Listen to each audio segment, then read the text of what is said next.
காலை வணக்கம். நாம் இன்றைக்கி ஒரு வெயிட் லாஸுக்கு தேவையான பவுடர் எப்படி ரெடி பண்ணுறது அப்படிங்கிறத பார்க்கலாம். ஃபஸ்ட்டே 2 ஸ்பூனு ஜீரகம் எடுத்துக்கலாம். ஜீரகம் நம்ம உடம்புல இருக்கக்கூடிய நச்சுக்களை வெளியேற்றி உடம்புல இருக்கக்கூடிய கொழுப்பெல்லாம் கரைக்கிறதுக்கு ரொம்ப யூஸ்ஃபுல்லாக இருக்குது. சரியான டைஜஷனுக்கும் நெஞ்சரிச்சல் ப்ராப்ளம் இருந்தால் அது சரியாகிறதுக்கும் ஜீரகம் நமக்கு யூஸ் ஆகுது. லோ ஃப்ளேமில் போட்டு தான் ஜீரகம் வறுக்கணும்.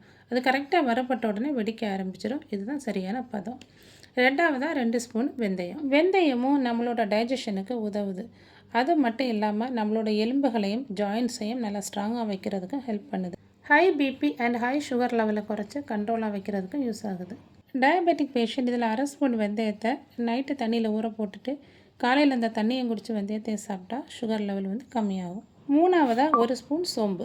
ஆயுர்வேத மருத்துவத்திலேயே நம்மளோட வெயிட்டை குறைக்கிறதுக்கு சோம்பு தண்ணி பரிந்துரைக்கப்படுது. இந்த சோம்பில் உடலை சுத்தப்படுத்தவும் மெட்டபாலிசம் அதிகரிக்கக்கூடியதுமான ஊட்டச்சத்துக்கள் நிறைய அடங்கியிருக்கு. 4வது பொருள் 2 ஸ்பூன் முழுமல்லி. கோரியண்டர் சீட்ஸில் அதிகமான ஆன்டி ஆக்சிடென்ட்ஸ், ஃபைபர், விட்டமின்ஸ் எல்லாம் அதிகமாக இருக்கிறதுனால நம்மளோட வெயிட் லாஸுக்கும் போன் ஹெல்த்துக்கும் ரொம்ப யூஸ்ஃபுல்லாக இருக்குது. இதுவுமே நம்மளோட டைஜஷனுக்கு ரொம்ப ஹெல்ப் பண்ணுது. கூடவே நம்மளோட இன்ஃப்ளமேஷன் ரெடியூஸ் பண்ணுறதுக்கும் இம்யூன் சிஸ்டம் பூஸ்ட் பண்ணுறதுக்கும் ஹெல்ப்ஃபுல்லாக இருக்குது. 5வது பொருள் சுருள் பட்டை. இதில் நிறைய மருத்துவ குணங்கள் அடங்கியிருக்கு. இந்த பட்டை மிக சிறந்த ஒரு கிருமிநாசினி. இதில் இருக்கக்கூடிய பினால் அப்படிங்கிற வேதிப்பொருள் வாய் துர்நாற்றத்தை நீக்கிறதுக்கும் இதில் இருக்கக்கூடிய கால்சியம் நம்மளோட இதயத்தை சீராக வைக்கிறதுக்கும் யூஸ்ஃபுல்லாக இருக்குது. 6வது பொருள் தான் கொள்ளு. கொள்ளை பற்றி எல்லாருக்கும் தெரியும் இல்லையா? கொளுத்தவனுக்கு கொள்ளு, இளைச்சவனுக்கு எள்ளுன்னு சொல்லுவாங்க இல்லையா? நம்மளோட வெயிட் லாஸுக்கு கொள்ளு ரொம்ப முக்கியமான பங்கு வகிக்குது.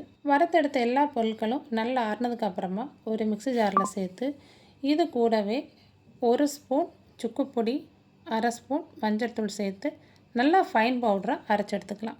நல்லா சூடு ஆறினதுக்கு அப்புறமா ஒரு கிளாஸ் கண்டெய்னரில் ஸ்டோர் பண்ணி வச்சுக்கலாம். மார்னிங் பிரேக்ஃபாஸ்ட்டுக்கு அப்புறமா நைட்டு டின்னருக்கு அப்புறமாவும் இதில் 1 ஸ்பூன் பொடி எடுத்து 1 டம்ளர் ஹாட் வாட்டரில் மிக்ஸ் பண்ணி இல்லைன்னா 1 டம்ளர் தண்ணியில் கொதிக்க வச்சு கூட குடிக்கலாம். இது மட்டுமே நம்ம குடிச்சிட்டு வந்தால் 1 மந்தில் நம்மளோட வெயிட் லாஸ் ஆகும் அப்படின்னு நான் சொல்ல மாட்டேன். இது கூடவே கொஞ்சமாக டயட்டும் கொஞ்சமாக ஃபுட் கண்ட்ரோலும் பண்ணோன்னா கிராஜுவலாக நம்மளோட வெயிட் கம்மியாகிறது நம்மளால் உணர முடியும். இதை நம்ம கரெக்டாக ஃபாலோ பண்ணால் ஒரு 15 டேஸ்லேயே சேஞ்சஸ் தெரிய ஆரம்பிச்சிடும். இதை நான் யூஸ் பண்ணியிருக்கேன். எனக்கு ரொம்ப யூஸ்ஃபுல்லாக இருந்துச்சு. கரெக்டாக டெய்லி இந்த தண்ணியும் குடித்து டயட்டும் ஃபுட் கண்ட்ரோலும் நம்ம ஃபாலோ பண்ணோன்னா கரெக்டாக 3 மந்த்ஸில் நாம் நினச்ச வெயிட்டை நம்மளால் ரெடியூஸ் பண்ண முடியும். வெயிட்டை ரெடியூஸ் பண்ணணும்னு நினைக்கிறவங்க இந்த வெயிட் லாஸ் ட்ரிங்கை ட்ரை பண்ணி பாருங்கள். வீடியோ பிடிச்சிருந்தா லைக் பண்ணுங்கள், ஷேர் பண்ணுங்கள், கமெண்ட் பண்ணுங்கள். தேங்க்ஸ் ஃபார் வாட்சிங்.